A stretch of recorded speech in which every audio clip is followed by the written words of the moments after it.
નમસ્કાર મિત્રો, હું જુવાનસિંહ દરબાર.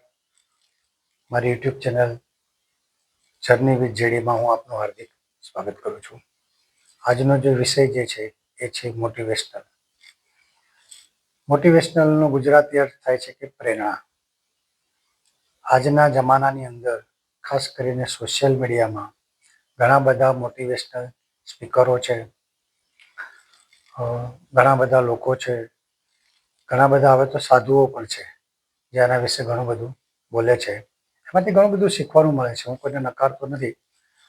ઘણું બધું શીખવાનું પણ મળે છે, ઘણું બધું જાણવાનું પણ મળે છે. પણ સૌથી પ્રથમ મહત્વની અને મૂળની વાત જે છે એ છે કે મોટિવેશનલ એટલે શું અને તમારું મોટિવેશનલ તમે કેવી રીતે કરી શકો, તમે પોતાની જાત સાથે તમે પોતાના પ્રેરણાદાયક કેવી રીતે બની શકો, એ તો તમારે નક્કી કરવાનું છે. પરમ કૃપાળુ પરમાત્માએ બધાને શક્તિ આપેલી છે, બધાને પોતાની આગવી શક્તિ આપેલી છે, જેની બહુ ઓછા લોકોને ખબર હોય છે. ઘણી વખત તો એવું થાય છે કે આપણે જે કાર્ય કરીએ છીએ ખરેખર એ કાર્ય કરવા માટે આવ્યા છે કે નથી આવ્યા એ જ આપણે નક્કી નથી કરી શકતા. ઘણી વખત એવું પણ થાય છે કે આપણી ઘણી બધી મહત્વાકાંક્ષાઓ હોય છે અથવા તો ઘણી બધી ઈચ્છાઓ હોય છે જે આપણે પૂરી નથી કરી શકતા. એના ઘણા બધા કારણો હોય છે. આપણી મહેચ્છાઓ દર વખતે પૂર્ણ થાય એવી જરૂરી નથી. ક્યારેક સામાજિક સંજોગો હોય છે, ક્યારેક આર્થિક સંજોગો હોય છે, ક્યારેક કૌટુંબિક સંજોગો હોય છે, જેના કારણે આપણે આપણા ગોલ સુધી નથી પહોંચી શકતા. તો એની અંદર આપણે નાસીપાસ થવાની જરૂર નથી. પોતાનું પ્રેરણાદાયક બનવું મતલબ નો યોર સેલ્ફ ઓનલી.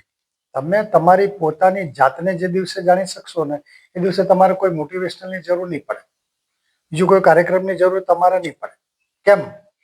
કેમ કે દરેકને પરમાત્માએ, મેં હમણાં જેમ કીધું, દરેકને પરમાત્માએ પોતાની આગવી શક્તિ આપેલી જ છે જે એને ડેવલપ કરવાની હોય છે. ઘણી વખત એવું થતું હોય છે કે મેં તો ઘણા બધા લોકોને એવા જોયા છે કે 10th 12th ઇવન કોલેજ કરીને માસ્ટર કર્યા પછી બી અમને ખબર નથી હતી કે અમારે ક્યાં જવું. તો એના માટે હમણાં તો સાયન્ટિફિકલી એક શોધ પણ છે જે DMIT તરીકે ઓળખાય છે. એમાં બી તમે જાણી શકો છો કે ખરેખર તમારી અંદર કઈ શક્તિ છુપાયેલી છે કે જે તમે એને ડેવલપ કરશો તો જીવનમાં તમે એમાં આગળ જઈ શકશો. ભણવાનું, ડૉક્ટર બની જવું, એન્જિનિયર બની જવું, બીજા કોઈ ફિલ્ડમાં જવું, તો ભણીને પોપટ થઈ જવું એ આપણો ગોલ નથી. ગોલ આપણો એ છે કે જીવનની અંદર આગળ વધવું, આપણે આપણી મહેચ્છા પૂર્ણ કરવી. તો એના માટે થઈને મોટિવેશનલના કોઈ પણ વાક્યો બધા આપણા માટે છે એવું માની લેવાની જરૂર નથી.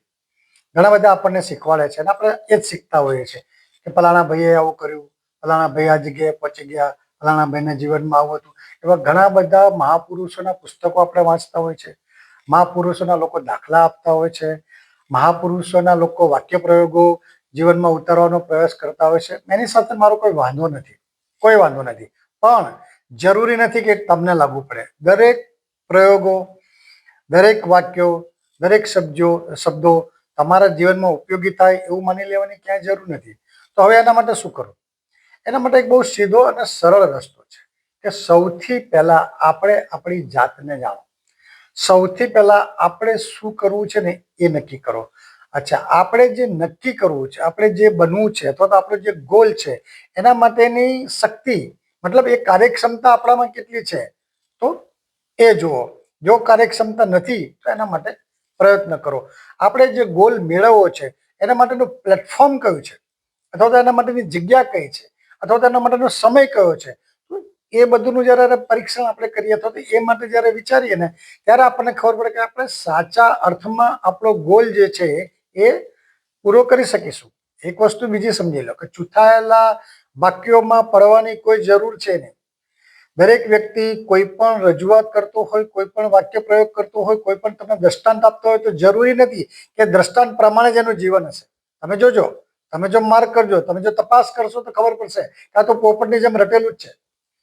દરેકને પોતાના અનુભવ છે. તમારા અનુભવ તમારા પોતાના હોવું જોઈએ. તમારી વિચારધારા તમારી પોતાની હોવી જોઈએ. તમારી શક્તિ તમારી પોતાની છે જ. માત્ર ને માત્ર એને જાણવાની કોશિશ કરવાની છે. એનું નામ મોટિવેશનલ. તો તમારે કોઈ પ્રેરણાની જરૂર નહીં પડે. હું અહીંયા એવું કહેવા નથી માંગતો કે કોઈની સાથે તમારે ના બેસવું, એવું મારો કહેવાનો ભાવાર્થ ક્યાંય છે નહીં. મારો કહેવાનો ભાવાર્થ માત્ર ને માત્ર એટલો છે કે તમે શાંતિથી બેસો, તમે તમારા પોતાના માટે ટાઈમ આપો, તમે તમારી પોતાની જાત સાથે વાત કરો. તમે આજનો જે સમય છે, કદાચ કોઈને એટલો સમય ના મળતો હોય તો કશો વાંધો નથી.